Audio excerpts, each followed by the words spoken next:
అన్నం తినయ్యా. నాకు వద్దే. నువ్వు ఇట్లా వద్దు వద్దంటే ఎట్లా చెప్పు? తిండి తినకనే కళ్ళు తిరిగి పడుతుంది. నువ్వు అవన్నీ చెప్పక ఫస్ట్ అన్నం తిన. బుద్ధి అయితే లేదు.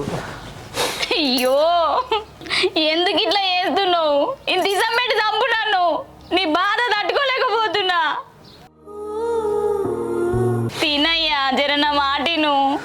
ఈ తిండి తినక సద్దాం అనుకుంటున్నావా ఏంది? నాకు వద్దే, నన్ను ఇబ్బంది పెట్టకు. ఇప్పుడు తింటావా తినవా? నాకు వద్దే. నువ్వు గిట్లా చేయకు. నాకు వద్దని చెప్తున్నా కదా. అరే నువ్వు గిట్లా చేయకు. నాకు వద్దు. నాకు వద్దని చెప్తుంటే అర్థమైతే లేదా? నీకు ఎట్లా తినాలి నేను?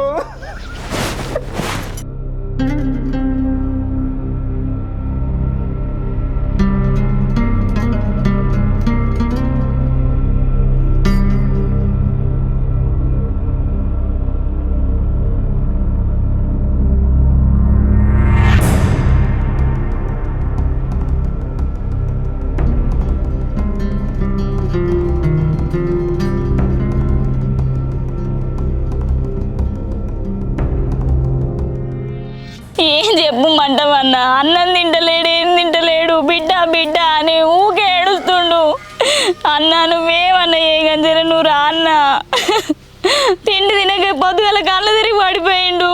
నీకు దండం పెడితే జర నువ్వు రా అన్న.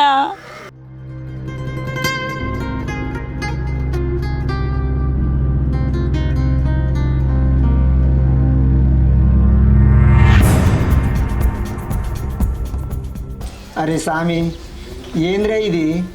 తిండి మానేస్తేట్రా? నీ బిడ్డనేమో అట్లా చేసే, నువ్వు ఇట్లా చేసేటరా?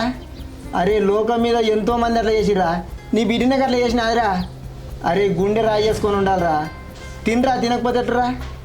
అరే చెల్లె, నువ్వు అన్నం వేసుకురా పో. అరే స్వామి, ఇట్లా చేయకరా. నీ బిడ్డ పోయినా చెల్లెని ఇబ్బంది పెట్టే, నువ్వు తినకుంటుండి మళ్ళీ ఇంకా ఎక్కువ ఇబ్బంది పెడతావురా. తినరా జరా.